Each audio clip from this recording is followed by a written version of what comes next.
Hello and welcome to the Erieli Knits interview series where we interview different makers, shop owners, designers, artists, etc. I'm Riley and today Erieli Knits interviews Allie from CraftedbyAllieJean. Allie is a test crochet and knitter, fiber artist, and shop owner. Allie, thank you so much for being here. Let's talk about your shop for a second. What products do you offer and what made you decide to start a shop? So on my shop, I offer scrunchies. And here's some of my scrunchies that I offer. And first of all, thanks for having me on this podcast and on your show. I'm so excited to be here. But on my shop, I offer these scrunchies for your hair. They're velvet scrunchies. So here's 4 out of the 5 colors that I offer on my Etsy shop. And then I also offer faux fur ear warmers. And so this is what they look like.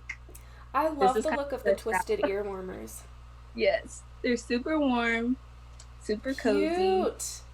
Perfect for, the the colder seasons, which we're getting out of right now, but yeah, they'll be there. Yeah, I mean, it's always nice to have some on hand because, I don't know, some places like where I live, you'll think you're out of winter and then it's June and it's snowing. Wow. No. Like, it's always good to have one on hand. Yes, because weather can be just all over the place sometimes. Like, yeah. There's days recently I was like, man, I should have brought this to work, my headband, because they're so warm. Yeah, I love that. And I prefer ear warmers over beanies. Like, I love making beanies, but the top of my head gets really, really hot, but my ears are cold. Exactly. And like, for me, when I have my hair out and fluffy like this, it's hard to have beanies over because it just like gets really stretched out and doesn't like fit right. It has to be like extra big. So ear warmers are really nice because it like protects what I need protected is my ears. So yeah, I definitely understand, and I can have my hair out still. Yeah. Without... I love your hair. It's Thank beautiful. You. But is there anything that surprised you about being a shop owner? Because you're relatively new. You just started it this past year. So anything that surprised you about being a shop owner? Yes. So before I opened my shop, I'm like, oh my gosh, I need to buy all these colors, all the yarn. I'm going to have so many orders. So I need to like buy a lot so I can fulfill those orders. And when I opened my shop, I had a good handful of orders. Like I was very, very happy and excited for those orders, but not in comparison to the amount of things that I purchased. So I'm like, I should have calmed down. Yeah. Because like I was hearing like my mom like, oh, so many people are going to want this color, this color, this color. Yeah. I'm like, oh, let me go and purchase those colors before they get sold out. But I guess just over purchasing product or supplies in comparison to what was being ordered from my shop was the biggest probably surprise. Yeah, that is a surprise. It's at least you have that stuff for like future, like that'll last you. Yes. But no, I've done the same thing, so I don't know if you can see over here. I ordered a bunch of things for like spinning kits because I was like, oh, like I'll sell them. And I have gotten orders and I've been grateful for those orders, but it was not the amount that I was initially expecting, right? So, but you get it, you understand. But will you be having like a shop update anytime soon? Yes, so hopefully in the summertime, I will be opening more commissions on my Etsy shop. So right now, I've just been taking commissions from people I know personally, like in my real life or whatever, and just fulfilling those orders. But hopefully in the summer, I'll have openings to do commissions listed on my Etsy shop for people to purchase as well. Love that. So what type of things are you thinking about opening commissions for? Just like possibly amigurumi items and stuff, which amigurumi is Japanese for crocheted or knitted stuffed doll or toy. And so here's like a little giraffe. Oh my gosh. It's like jointed, so its joints move. It's like so cute. And I have a commission for this that I need to get started on, but probably like amigurumis or even sweaters.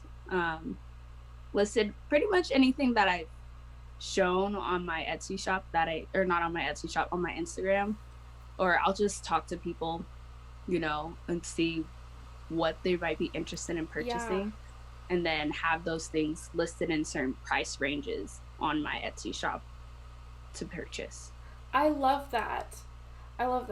And I feel like the fiber community needs more people who are willing to open up shops where they do commissions, because I know, myself included, there's a lot of us out there that people are like, oh, I'd love for you to make me something, I'd love to pay you for it, and we're like, I don't have the time for that Yes. or the desire to do that. So I'm glad that that's something that you want to do, and I'll just point people in your direction.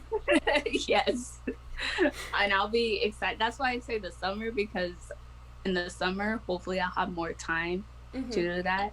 So yeah, I work out of school, and so right now we're finishing up the school year, and so hopefully summertime I'll have more time to do that during stuff.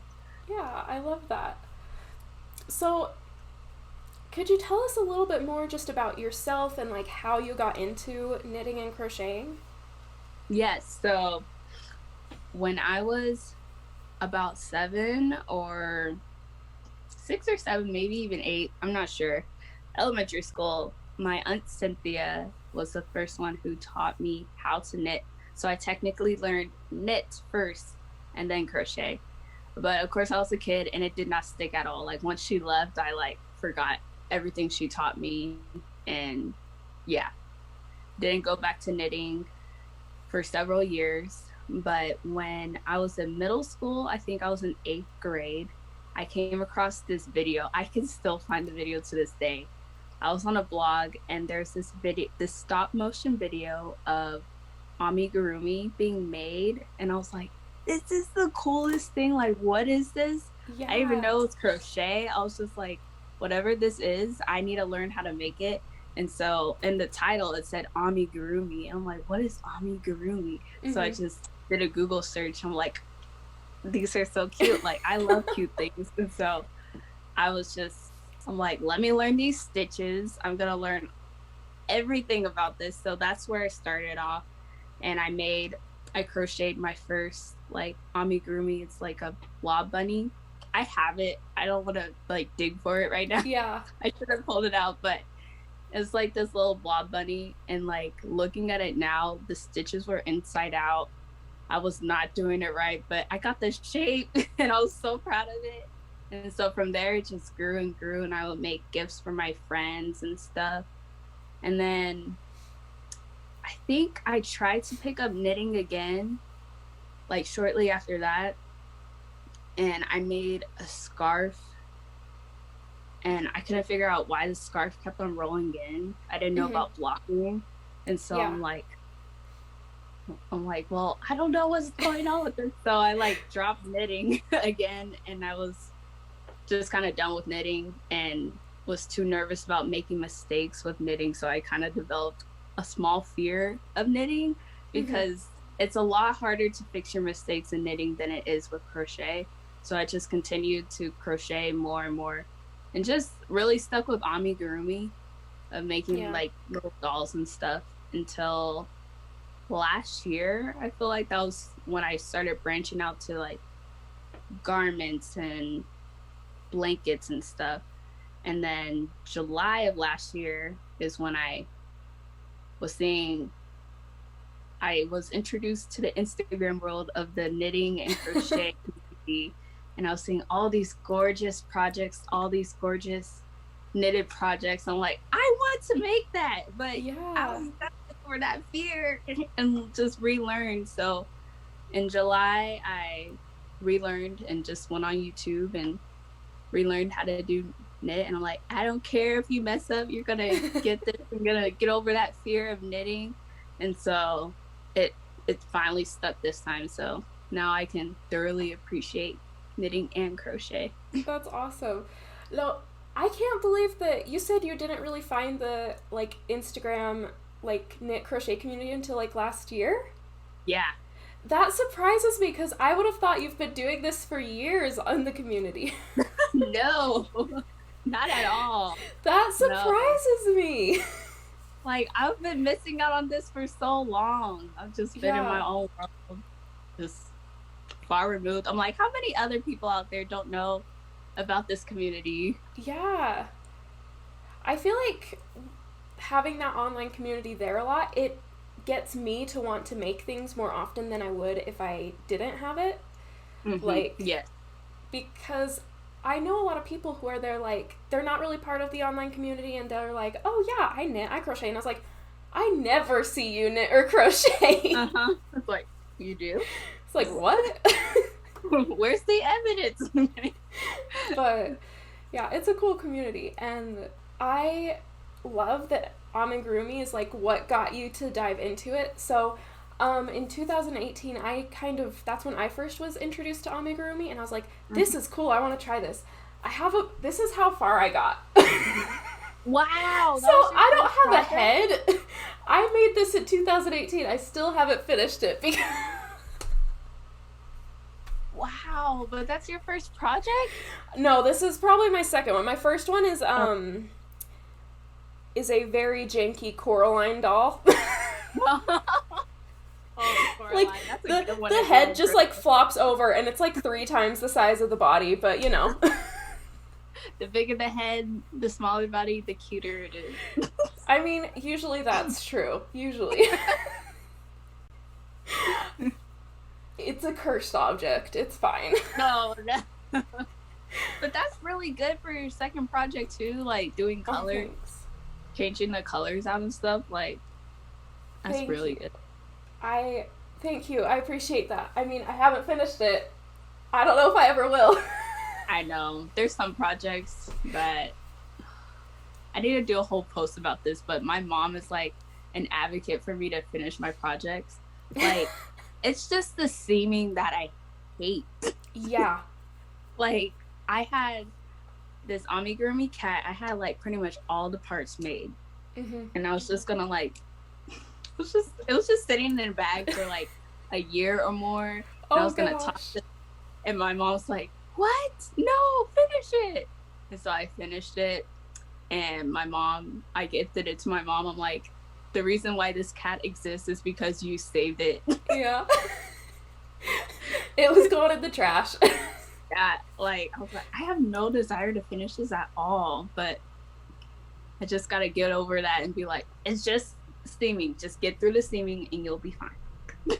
No, that's awesome. That's awesome too that you have such a supportive mom. Yes. She's very supportive. I love her so much. That's awesome. How do you feel your experience in crafting has been unique, or how has it been special to you? So, like I was talking about earlier, just this whole community, like, I didn't know existed. That has been so special to me. Just being able to connect, and I feel like I've met like you and like other people, but I have not met anybody except for one person who we realized we live in the same city. What? And so we met up and we're just like, oh my gosh, her name's Elle. Awesome. She's the sweetest person.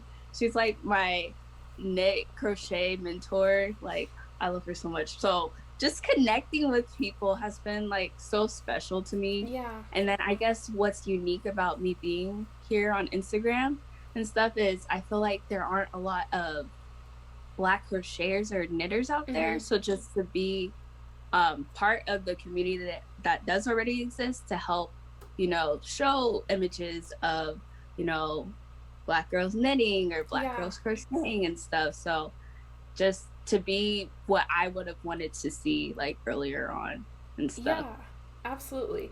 No, and it's amazing too because like for me personally, when I found other like Pacifica like fiber artists, I'm like, oh my gosh, like there's not just me. And I think I think representation, it really does matter. I know we say that a lot, but it really does. Like, and like you were saying, like to be what you would have wanted to see as a little girl, you know?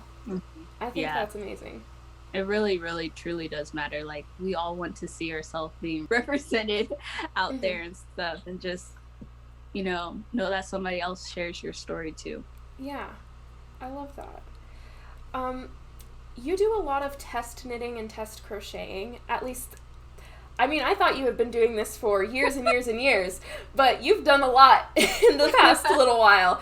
So what advice or wisdom would you give to somebody who wants to start doing that and getting into it?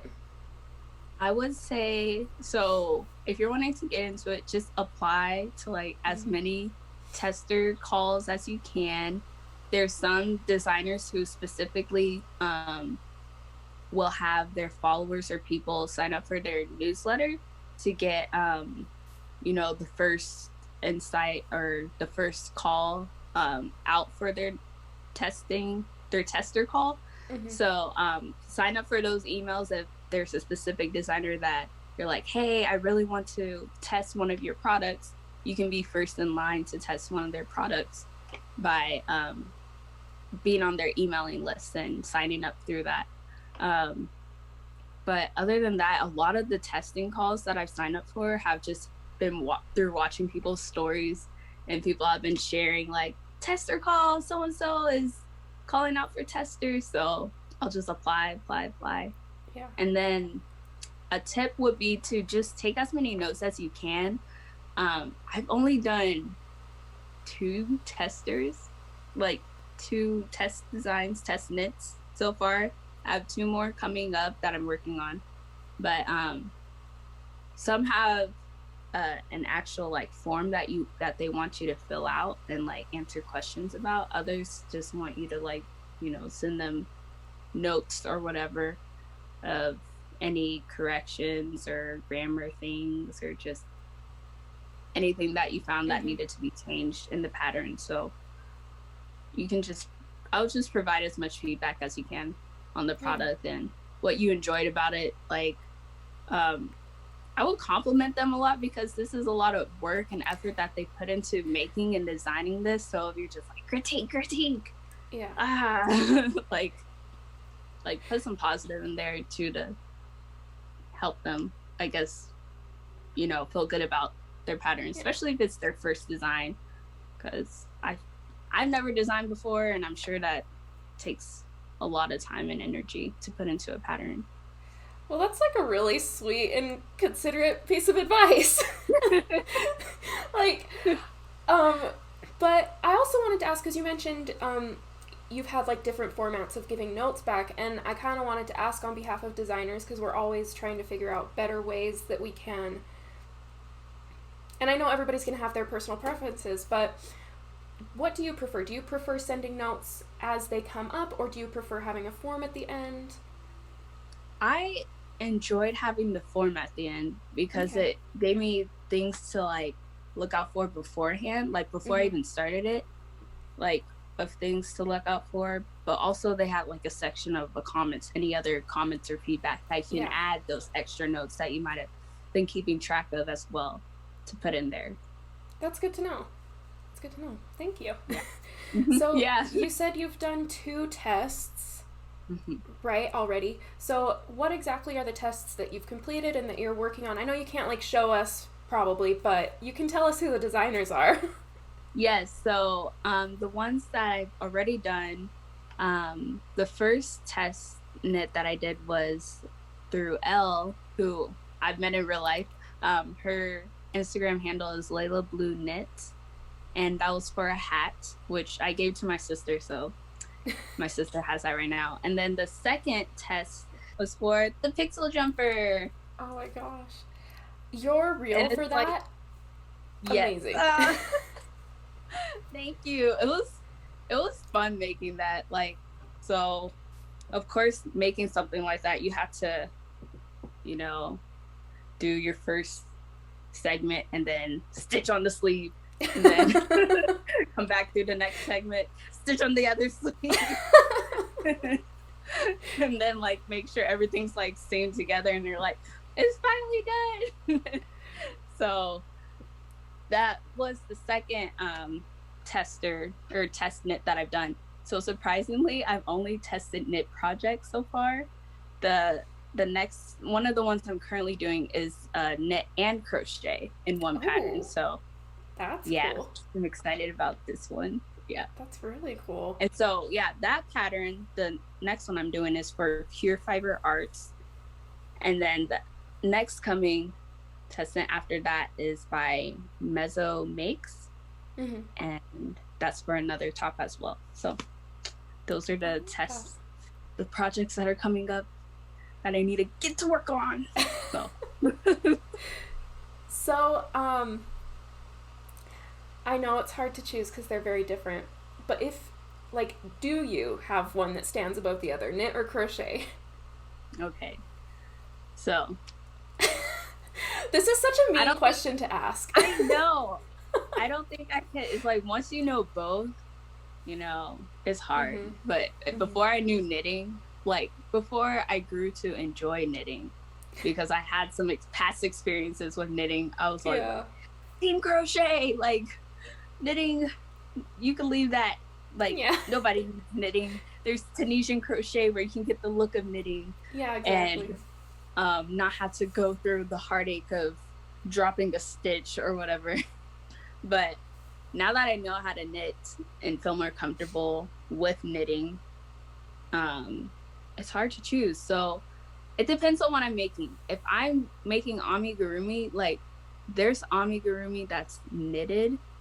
Like, it looks very beautiful, but I don't think you'll catch me ever making that.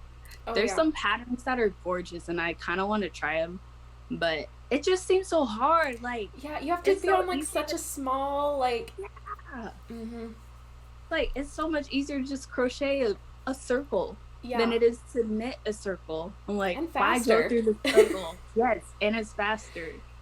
And then I haven't crocheted a sweater yet, but I've seen some people who know how to crochet and knit who have talked about it being easier for them to knit a sweater than it is to crochet a sweater, which I found interesting. I'm like, but crochet is so, like, easy. To me, crochet is easy, but with crochet, it seems like there will be a lot more seaming involved with a sweater than with knitting. Because with knitting, you can just do, like, a top-down raglan where it's pretty much seamless. And as we know, I don't like seaming.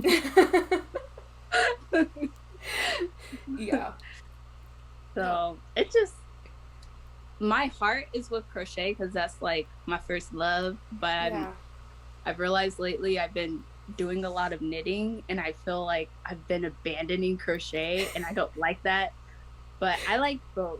But it just depends. I recommend people to start out with crochet if they don't know what to start out with and they are interested. I'm like, crochet is easier. If you make a mistake, you can just undo it and redo it. So no, I agree. Crochet mistakes are a lot more forgiving. Big time. Do you have anything other than your tests that are currently on your hook or needles? Yes. So Joan_Ho, I think that's how you say her username, has this beautiful shrug, like, you know, the, like, trend right now where it's like the arms and then it comes up here and it's like a turtleneck or a hoodie. So I'm working on that right now. Ooh, what color are you doing it in? I'm doing it in this color. That looks so soft. It is so soft. And the crazy thing is, okay, so I don't know if you saw my stories, but, like, I had this sleeve all the way worked up to, like, right here with some other yarns I was using, some hand-dyed yarns, like, in these colors. Yeah. Oh, pretty. And I had to undo it. No. I did see that in your stories, and I was just like, oh my gosh. Yes, I was so sad because I don't have enough of one of the main yarns I was using in there. Because friends, take my advice when I say this. Read the patterns closely. It said a certain amount of grams, but I thought it said yards. And so oh no, I have enough yards. I've never seen, like, a pattern listed in grams and not yards. And so I was like, what? I'm like, And I couldn't buy any more of that yarn because it was hand dyed and they're sold out on their website. And I thought about messaging somebody who I know made like a pattern or a project out of this yarn. And I was gonna be like, hey, do you have any more of that yarn? I will pay extra. But I'm like, it's okay, I'll be fine. So it was heartbreaking, but that is heartbreaking. It is what it is. I like the colors that you're ending up with now, though. It's pretty similar. Yes. Yeah. And it's super soft, so I'm like, it's gonna work out. It'll be fine. I'm excited to see it. Okay, sorry. I know going backwards a little bit, but I didn't touch on this as much as I wanted to. Your reel game and, like, the transitions that you do. Honestly, I'm pretty sure I've watched the one where you use the song, like the Gorillaz song, and then your latest one. I've watched those each like 10 times. Like, they're so satisfying to watch. Oh my gosh, thank you. I get inspiration by watching other people's reels, and I'm just like, I like this. I want to do this. Yeah, when I do my reels, I just try to do the same moves every time, like over and over. So like with the sweater one I just did, I just did the motions every time, even if it wasn't like, all together. So like when I just walked out without, the sweater on, I did the whole thing. And then when I had just the first part of the sweater, I'd do the whole thing. And so when I edit it, you just edit it to where you need it to be. That is awesome. That's a good tip. That's a really good tip. Yeah. So that's just awesome. The more you do the actions, the more, hopefully, the more, seamless and the more it looks the same. Yeah. As you do it. That's awesome. So what are you doing if you're not knitting or crocheting? If I'm not knitting or crocheting, I'm probably working. And so I work as a paraeducator at an elementary school, and so that's my daytime job. But other than that, I have been wanting to get into roller skating because like of all the Instagram roller skaters out there, I'm like, why wasn't I a roller skater when I was a kid so I could be better at this? But I've just been practicing roller skating. Yesterday I roller skated with some of my friends, like on the sidewalk this time, and I was like, oh my gosh, I'm really doing it. And then I really fell and busted my butt.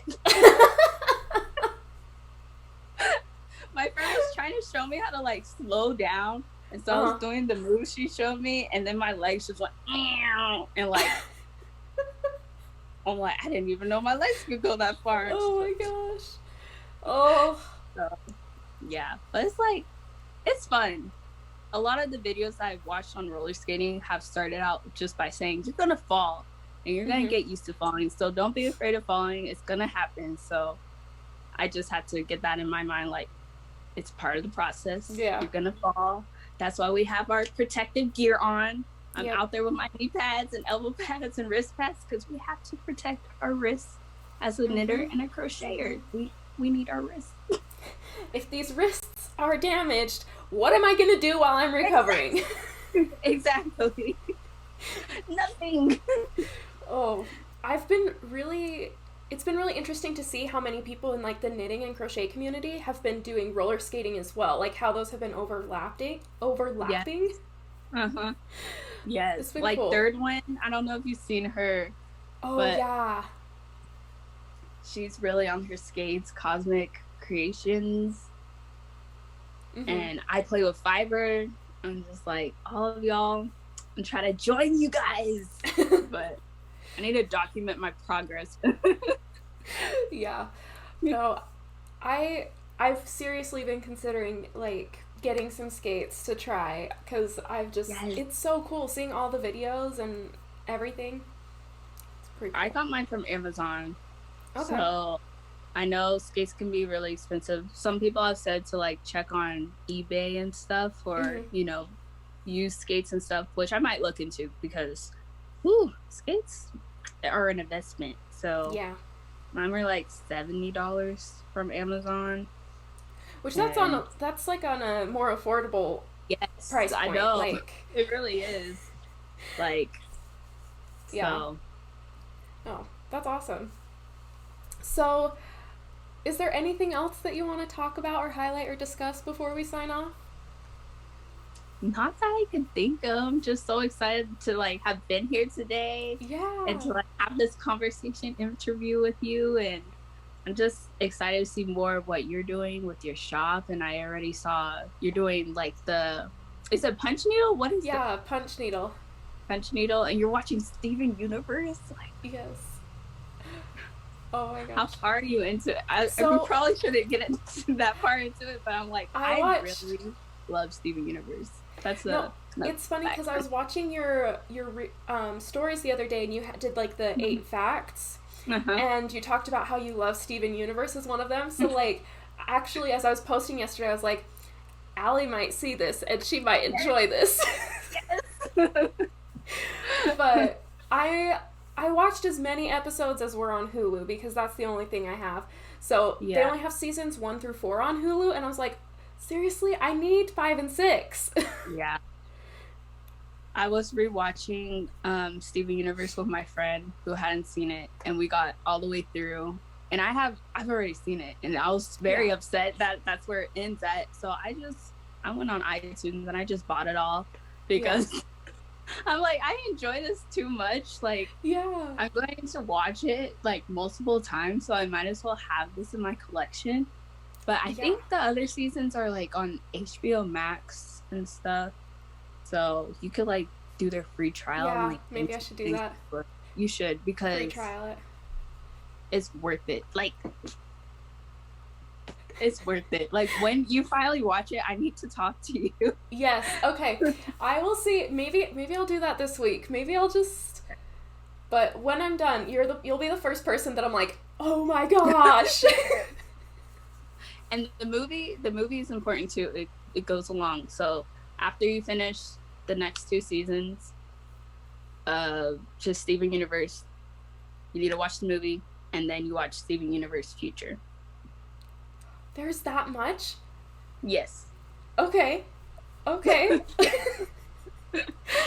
excited because I don't know, something that I've really enjoyed about Steven Universe is that even though there's a lot of seasons, it doesn't feel like the story's being dragged out in like unnecessary ways. It feels like every episode I feel like is story rich, and I love that. Yes, I agree. Like, I feel like it wasn't a show that was dragged out to where it lost its sauce or whatever of just being a really good show, to where you're like, oh, they just wanted more seasons, so they just added more conflict for there to be more episodes. No, I think it ended on a good note. I have a friend who's like, I wanted more, which I wanted more too, but honestly, like, I feel like it was good where they stopped before it gets to that point of, you guys should have stopped earlier. Yeah, for sure. Another one that I feel like was like that was Gravity Falls, but they only had 2 seasons. I don't know if you've seen Gravity Falls.